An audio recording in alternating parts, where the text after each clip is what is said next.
नमस्कार, स्वागत है आपका इस बुलेटिन में और मैं हूं आपके साथ अवंतिका श्रीवास्तव। करेंगे तमाम बड़ी खबरों का और सबसे पहले बात करेंगे इंदौर की बड़ी जानकारी सामने आ रही है। एमपीपीएससी में पूछे गए सवाल पर एक बार फिर से विवाद शुरू हो रहा है।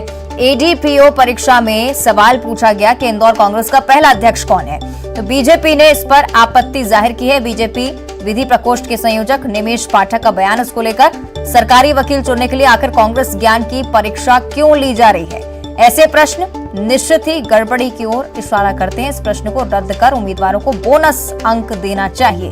पेपर सेट करने वाले परीक्षक पर भी कार्रवाई होनी चाहिए। 2 साल पहले पीएससी में आदिवासी समुदाय को लेकर भी सवाल पूछा गया था, जिस पर विवाद हुआ था और अब कांग्रेस ज्ञान को लेकर एक बार फिर से घमासान। तो एमपीपीएससी में ये सवाल पूछा गया। एडीपीओ की ये परीक्षा थी जिसमें सवाल था कि इंदौर कांग्रेस का पहला अध्यक्ष कौन था। तो बीजेपी ने अब इस सवाल पर आपत्ति जाहिर की है। विधि प्रकोष्ठ के संयोजक निमेश पाठक ने बयान देते हुए कहा है कि कांग्रेस ज्ञान की परीक्षा आखिर क्यों ली जा रही है। इसलिए अरुण त्रिवेदी हमारे साथ जुड़ रहे हैं। अरुण, निश्चित तौर पर विवाद जरूर अब इसको लेकर बढ़ने वाला है, ऐसी आशंका जाहिर हो सकती है, लेकिन क्या है ये विवाद, क्यों आपत्ति बीजेपी को, क्या प्रमुख तौर पर अभी कोई बयान बीजेपी की तरफ से?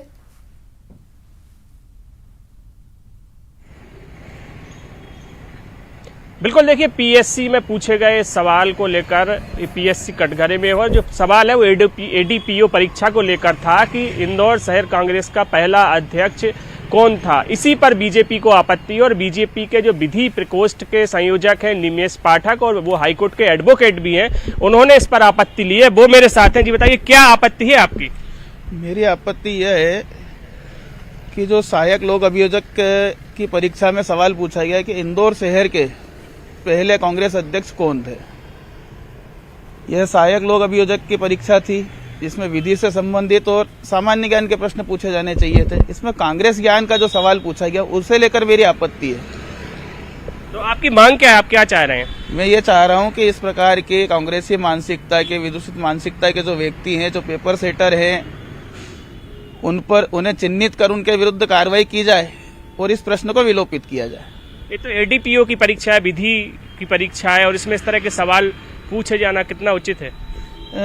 मेरा भी यही कहना है बिल्कुल कि जो सहायक जिला लोक अभियोजक परीक्षा है, इसके अंदर विधि से संबंधित सवाल पूछे जाने चाहिए थे, सामान्य ज्ञान के, शासन प्रशासन से संबंधित सवाल पूछे जाने चाहिए थे। इसमें इस प्रकार का राजनीतिकरण नहीं किया जाना चाहिए।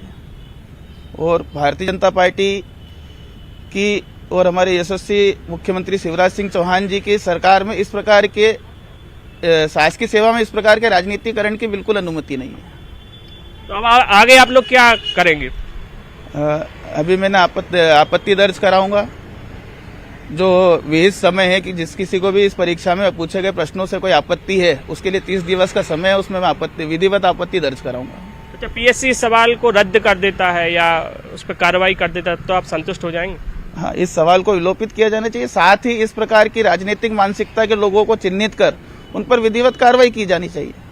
किस तरह की कार्रवाई चाह रहे हैं जी? उन्हें ब्लैक लिस्टेड, इस प्रकार के जो पेपर सेटर है उन्हें ब्लैक लिस्टेड किया जाए, ताकि आने वाले समय में दूसरे पेपर सेटरों को भी इस प्रकार का एक संदेश जाए कि ठीक है, प्रतियोगी परीक्षाओं में राजनीतिक सवाल नहीं पूछे जाए। तो देखिए, जो बीजेपी विधि प्रकोष्ठ के संयोजक है, उनका साफ कहना है कि जो पेपर सेटर हैं उन पर कार्रवाई की जाए, प्रश्न को विलोपित किया जाए। अब देखना ये होगा कि ये जो मामला है बीजेपी ने उठाया है आगे कहां तक जाता है। बिल्कुल देखना होगा क्या कार्रवाई इस मामले में होती है या नहीं। शुक्रिया आपका अरुण इस पूरी बातचीत के लिए।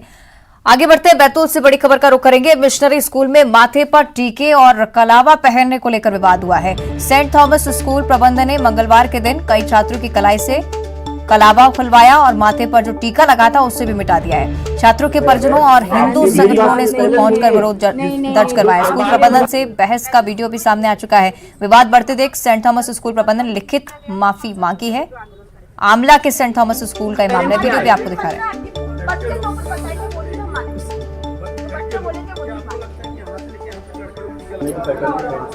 सही, ऋषु हमारे साथ लाइव जुड़ रहे हैं। ऋषु, ये पूरा विवाद क्या था, आपसे विस्तार से जानकारी चाहेंगे।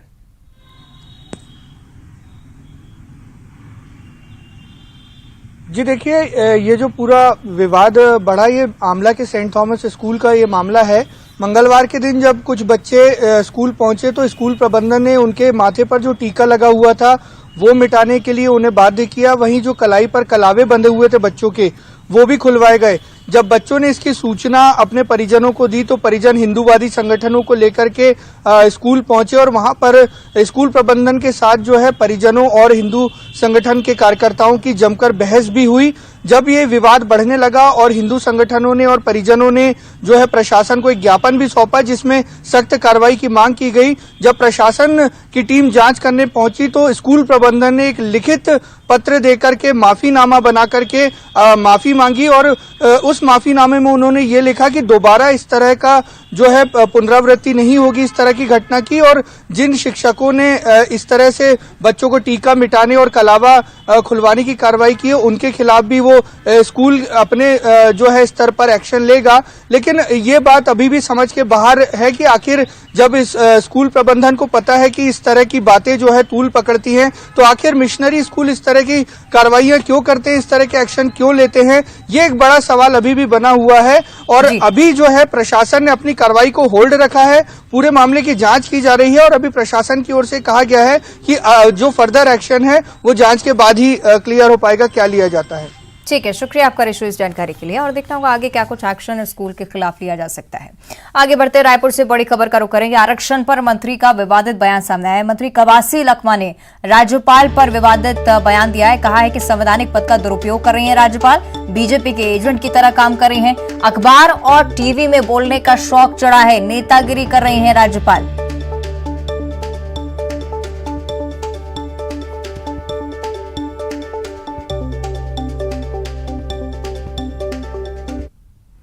एक राज्यपाल अपना पद को दुरुपयोग कर रही है।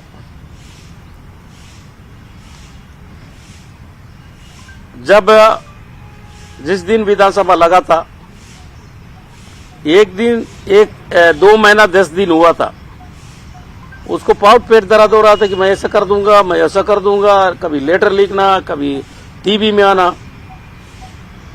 हिंदुस्तान में ये संविधान जो भीमराव अम्बेडकर का संविधान को धज्जा उड़ा रहा है। ये पहला बार 75 साल में ऐसा पहला बार दिख रहा है। हम राज्यपाल को बहुत सामान्य पद से मानते हैं। राज्यपाल किसी समाज, किसी पार्टी के नहीं होते, लेकिन भारतीय जनता पार्टी के सरकार में एजेंट के रूप में काम कर रहे हैं। और इसी को लेकर एक और बड़ी जानकारी। आरक्षण को लेकर कल कांग्रेस एक प्रेस कॉन्फ्रेंस करेगी। सरकार के मंत्री और आदिवासी नेता इसमें शामिल रहेंगे। आगामी रणनीति पर चर्चा की जाएगी। राजभवन घेराव की तैयारी में कांग्रेस कहीं ना कहीं अब नजर आ रही है। तो आरक्षण को लेकर अब राज्यपाल को लेकर भी बात जिस तरह से कवासी लखमा कह रहे थे, कहीं ना कहीं स्पष्ट है कि राजभवन घेराव की तैयारी में कांग्रेस है।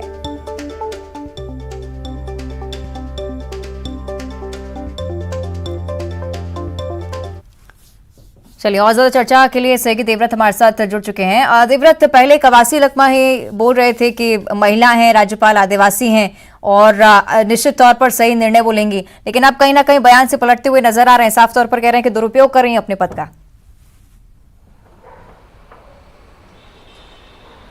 जी, अब सीधे तौर पे जो निशाना है वो राजभवन की ओर दिखाई दे रहा है और कांग्रेस के मंत्री ही जब इस तरह की बयानबाजी कर रहे हैं तब आप ये समझ लीजिए कि आरक्षण का जो मसला है वो अब और ज्यादा तीखा हो रहा है, क्योंकि राज्यपाल का जो पद होता है वो संवैधानिक पद होता है और उनकी पद की एक प्रतिष्ठा गरिमा होती है। लिहाजा उनको लेकर के जो भी दिया गया बयान है उसमें शब्दों की मर्यादा होनी चाहिए। हालांकि मंत्री कवासी लखमा ने ऐसा क्यों कहा ये वो बखूबी बताएंगे कि क्यों आखिर राज्यपाल के लिए उन्होंने इस तरह की भाषा का इस्तेमाल किया और आखिर उन्हें ऐसा क्यों लगता है कि राज्यपाल जो है वो बीजेपी के एजेंट की तरह काम कर रही है। लेकिन इतना जरूर है कि आरक्षण का मसला अब काफी सियासी हो चुका है, क्योंकि एक तरह से विधेयक पास हो चुका है, विशेष सत्र बुलाया गया और विशेष सत्र भी इसीलिए बुलाया गया ताकि जल्द से जल्द ये विधेयक पास हो सके। लेकिन इसमें जब 76% आरक्षण आया तो देश में सबसे ज्यादा आरक्षण देने वाला राज्य छत्तीसगढ़ बन गया और अब इसमें राज्यपाल के हस्ताक्षर की पार्ट एक तरह से जो हो रही है सत्ता पक्ष, क्योंकि पिछले 2 दिसंबर को विशेष सत्र बुलाया गया था, 2 और 3 दिसंबर को, और आज की तारीख तक इस पर हस्ताक्षर नहीं हुए। हालांकि राज्यपाल की तरफ से ये कहा गया है कि पूरे कानूनी सलाह मशवरा लिया जाएगा और उसके बाद मैं उसमें दस्तखत करूंगी। और इसे लेकर के राष्ट्रपति द्रौपदी मुर्मू से भी उनकी मुलाकात हुई है और कहा यह जा रहा है कि आज पीएम मोदी से भी उनकी मुलाकात हो सकती है और इस सलाह मशवरा के बाद आगे आने वाले समय में देवव्रत आप बने रहेगा हमारे साथ। फैसला कांग्रेस की लेगी। प्रतिक्रिया इस पर हम समझ लेते हैं। हमारे साथ संजय बहुत ज्यादा भंसाली हो जी रही जुड़ रहे हैं है। कांग्रेस की तरफ से। संजय जी बहुत बहुत स्वागत करती हूँ आपका न्यूज 18 पर। और बड़ा विषय ये कि पहले तो राज्यपाल के लिए आपने कहा कि महिला हैं, आदिवासी हैं, समझती हैं इस मुद्दे को, लेकिन जब राज्यपाल की तरफ से कहा जा रहा है कि आरक्षण पर वो चिंतन करना चाहती है, मंथन करना चाहती हैं, तो फिर क्यों इस तरह से आप की तरफ से बात आ रही है कि संवैधानिक पद का दुरुपयोग करेंगे राज्यपाल?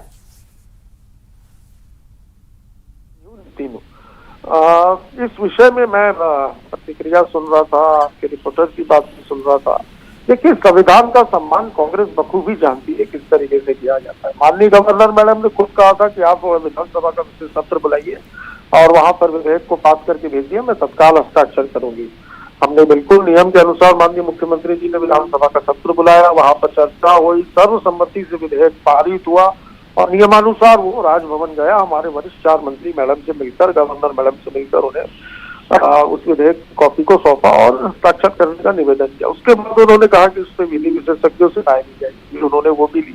अब चूंकि वो दिल्ली गई हैं तो दिल्ली में देखिए वो राष्ट्रपति से मिलते हैं, इसमें कोई वो बात नहीं है। पर मुझे ऐसा लगता है कि संवैधानिक तौर पर इसमें प्रधानमंत्री और केंद्रीय गृह मंत्री से मिलकर राय लेना, ये मुझे ऐसा लगता है कि ये संविधान के हिसाब से तो ये गलत है, क्योंकि इसमें जो निर्णय लेना है वे विधानसभा से ऊपर तो कोई विभाग तो नहीं है। पहली बार ऐसा हुआ है कि प्रदेश में विधानसभा से विधेयक पारित होकर गवर्नर हाउस गया और मैडम ने जो 10 क्वेरी निकाली है, तो 10 क्वेश्चन पूछे, वो विधानसभा से नहीं, उन्होंने विभागों से पूछे हैं। तो ये तो सारी चीजें समझ से थोड़ी सी बाहर है और जनहित में और आरक्षण लाभार्थियों। ठीक है, बीजेपी की प्रतिक्रिया भी इस पर नितिन जी हम समझ लेते हैं। अमित चिमनानी जी हमारे साथ जुड़ रहे हैं। अमित जी बहुत बहुत स्वागत करती हूँ आपका न्यूज 18 पर। सीधे तौर पर कांग्रेस का आरोप यही कि राज्यपाल अब बीजेपी के एजेंट की तरह काम कर रहे हैं। देखिए, बयान कभी भी एक्सेप्टेबल नहीं है। हर व्यक्ति को संवैधानिक पदों पर बैठे लोगों की इज्जत करनी ही है, यही संविधान में लिखा गया है। और इस प्रकार के बयान प्रदेश की कहीं ना कहीं बदनामी भी करते हैं, कांग्रेस पार्टी की खुद की बदनामी करेंगे और जनता के बीच कोई बहुत अच्छा मैसेज नहीं जाएगा कि अगर आप एक महिला जो राज्यपाल हैं उनके बारे में कुछ भी टिप्पणी कर रहे हैं, प्रतिदिन कर रहे हैं। दुर्भाग्यजनक मानते हैं हम। जहां तक बात आरक्षण की है, भारतीय जनता पार्टी ने इस विधेयक को विधानसभा में समर्थन दिया है और आरक्षण के लिए हमने लड़ाई लड़ी। 58% आरक्षण जब चला गया तो कांग्रेस की वजह से गया, कोर्ट में डिफेंड नहीं कर पाए। उसके बावजूद जब ये विधेयक लेकर के आए तो ऐसे मामलों में कोई राजनीति की बात नहीं है, भारतीय जनता पार्टी ने समर्थन किया। लेकिन विधानसभा में भाजपा ने भी पूछा इनसे कि क्वांटिफाइबल डाटा आयोग की रिपोर्ट कहाँ है, पटेल आयोग की रिपोर्ट कहाँ है, आपने जो आधार दिया है वो क्या है, क्योंकि कोर्ट में तो चैलेंज होता है। कई वर्ग अभी भी नाराज हैं जी। राज्यपाल के पास हर वर्ग के व्यक्ति का ज्ञापन गया हुआ है, यहाँ तक कि कांग्रेस के लोगों का भी गया है। कांग्रेस के भी अनुसूचित जाति समाज के लोग राज्यपाल के पास गए हैं और वो अपने इस विधेयक से, उनकी सरकार द्वारा पारित किए गए विधेयक से संतुष्ट नहीं है। ओबीसी वर्ग भी गया है, सामान्य वर्ग भी गया है, जनजातीय समाज के लोग भी गए हैं कि हमारी जो जनसंख्या है वो अभी बढ़ी है और हमको उस अनुपात में ठीक नहीं मिला है। तो ऐसे में राज्यपाल जो कि एक संवैधानिक पद है वो जानकारी मांग रहा है, उसमें कांग्रेस नितिन जी स्पष्ट तौर पर यही बात बीजेपी की तरफ से भी पूछी जा रही है कि अगर राज्यपाल खुद अपने स्तर पर अश्योर होने की कोशिश कर रहे हैं, क्योंकि अगर बाद में कोई आंदोलन होता है, कोर्ट में इस मसले को ले जाया जाता है, फिर उन्हीं से सवाल पूछा जाएगा ना कि आपने कैसे हस्ताक्षर कर दिए।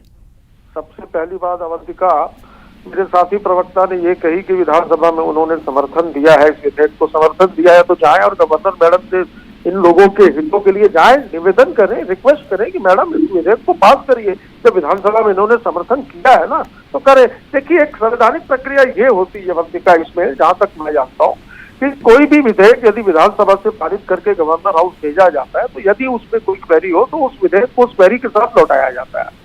पर यहाँ पर ऐसा है कि वो 10 क्वेश्चन विभागों से पूछे गए हैं, तो विधानसभा से बड़े तो विभाग हो ही गए। तो यहाँ पर झोल कहीं न कहीं कुछ झोल झाल नजर तो आ रहा है। सरकार इनके लंगड़ा विधेयक, जो भारतीय जनता पार्टी का जो 2012 में एक लंगड़ा विधेयक इन्होंने जो आरक्षण का यहाँ पर बनाया था, कमजोर नींव थी जिस पर बिल्डिंग खड़ी हुई थी, और कमजोर नींव पर खड़ी बिल्डिंग कितने दिनों तक या कितने वर्षों तक टिकती है ये मुझे बताने की आवश्यकता नहीं है। हमने इन सारी चीजों को ठीक करने के बाद व्यवस्थित रूप से जनसंख्या के आधार पर इस आरक्षण के विधेयक को विधानसभा से सर्वसम्मति से पारित करके भेजा है। करबद्ध निवेदन है माननीय गवर्नर मैडम से कि मैडम प्लीज आप इसमें हस्ताक्षर कर दीजिए, हमें मांग करते हैं कि यहाँ पर ताकि जो युवाओं का भविष्य अधर में उस पर कुछ किया जाए। बिल्कुल, इस तरह से अगर आप अपील करते हैं तो फिर तो कोई आपत्ति नहीं। नितिन जी, चलिए देखना होगा आगे राज्यपाल इस पर क्या टेक लेती है। फिलहाल आप दोनों का बहुत बहुत धन्यवाद हमारे साथ चर्चा में जुड़ने के लिए। देवव्रत, आपका भी बहुत बहुत शुक्रिया। और लगातार अब देखिए इस आरक्षण के मसले को लेकर अब सभी की निगाहें टिकी हुई हैं राज्यपाल पर, क्योंकि राज्यपाल जब रायपुर लौटेंगे क्या कुछ बयान उनकी तरफ से सामने आता है इसको लेकर ये देखने वाली बात होगी। और 10 बिंदुओं पर वो जो जवाब मांगे गए हैं उसको लेकर भी अब चर्चा होना बहुत ज्यादा जरूरी हो जाता है, क्योंकि अब मंत्री कवासी लखमा जो कि पहले कह रहे थे कि महिला हैं, आदिवासी हैं, राज्यपाल इससे जल्द से जल्द हस्ताक्षर कर देंगी, लेकिन अब कहीं ना कहीं विवादित बयान भी देते हुए नजर आ रहे हैं। और अब भोपाल से बड़ी जानकारी है। एमपी विधानसभा की कार्यवाही लगातार जारी है और विपक्ष ने अनुमति मांगी है। अविश्वास प्रस्ताव पर चर्चा की सदन में अनुमति मांगी गई है विपक्ष की तरफ से। अनुपूरक बजट की मांगों पर चर्चा के बाद सदन में अविश्वास प्रस्ताव पर चर्चा होगी। तो बड़ी जानकारी भोपाल से। एमपी विधानसभा के शीतकालीन सत्र का तीसरा दिन, विपक्ष की तरफ से अनुमति मांगी गई है कि अविश्वास प्रस्ताव पर चर्चा हो। तो फिलहाल बात यही सामने आ रही है कि अनुपूरक बजट की मांगों पर चर्चा के बाद ही सदन में अविश्वास प्रस्ताव पर चर्चा शुरू होगी।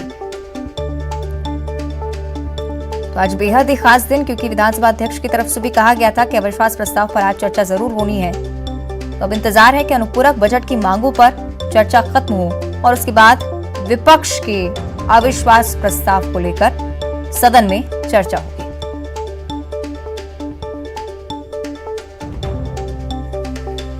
तो एमपी विधानसभा के शीतकालीन सत्र का आज तीसरा दिन है। आज चुकी अनुपूरक बजट की मांगों पर भी चर्चा है और अब विपक्ष की तरफ से अविश्वास प्रस्ताव पर चर्चा की अनुमति मांगी गई है। तो फिलहाल जानकारी ये सामने आ रही है कि अनुपूरक बजट की मांगों पर चर्चा होगी, उसके बाद ही अविश्वास प्रस्ताव पर बात हो पाएगी।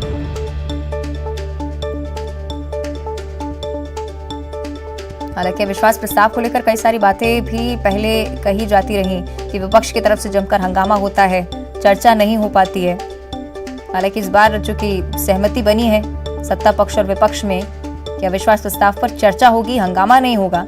हालांकि देखने वाली बात होगी किस तरह से इसे लिया जाता है विधानसभा में। पर अब माना जा रहा है कि अनुपूरक बजट की मांगों पर एक बार चर्चा खत्म हो, उसके बाद अविश्वास प्रस्ताव पर बात शुरू होगी।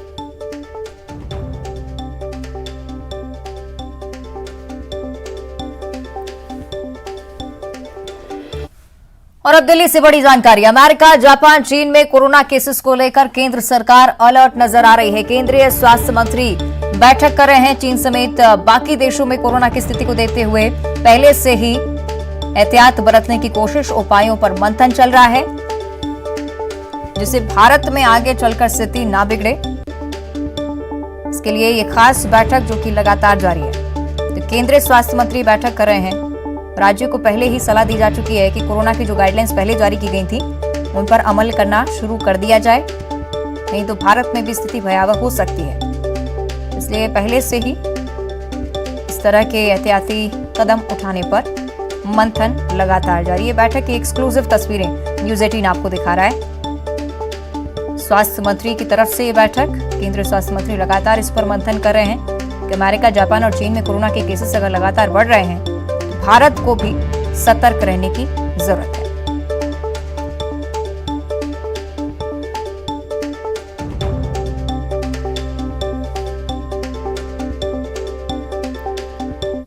और अब देखिए खबरें सुपरफास्ट अंदाज में।